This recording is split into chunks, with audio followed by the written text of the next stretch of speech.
Mfalme amewaita, anataka kuzungumza na nyinyi. Hivyo basi, kaeni kimya na msikilize mfalme.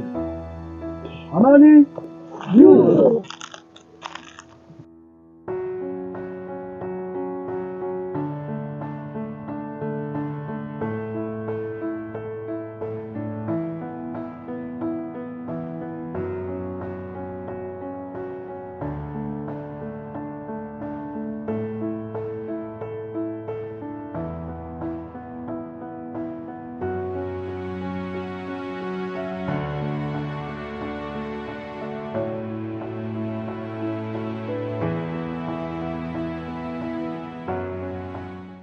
Amani juu.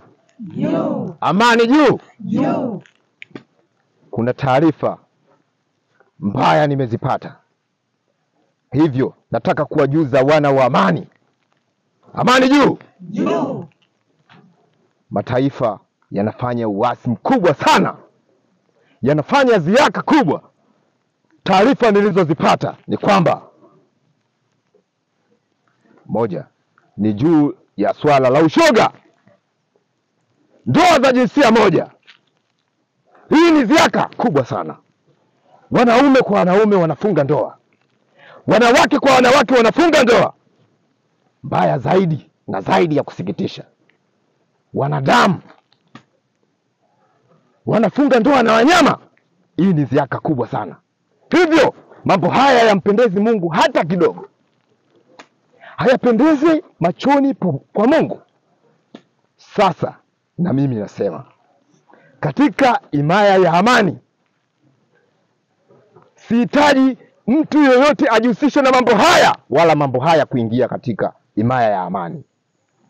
Na yeyote atakayebainika kujihusisha na mambo haya, hukumu yake itakuwa ni kifo na hakutakuwa na swala lingine.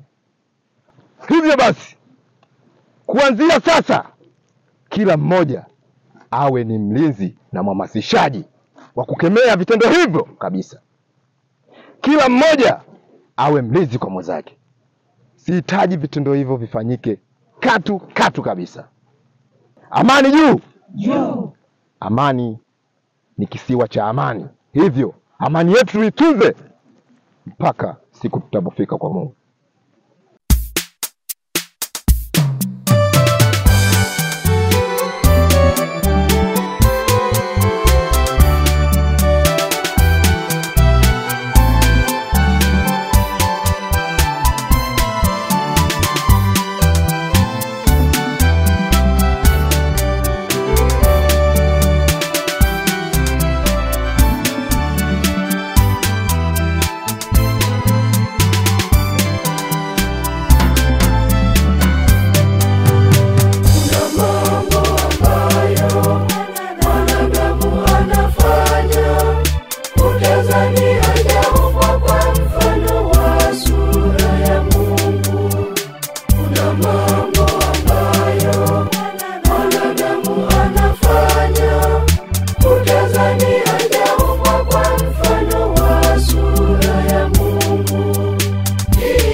Yoyote ni kukosa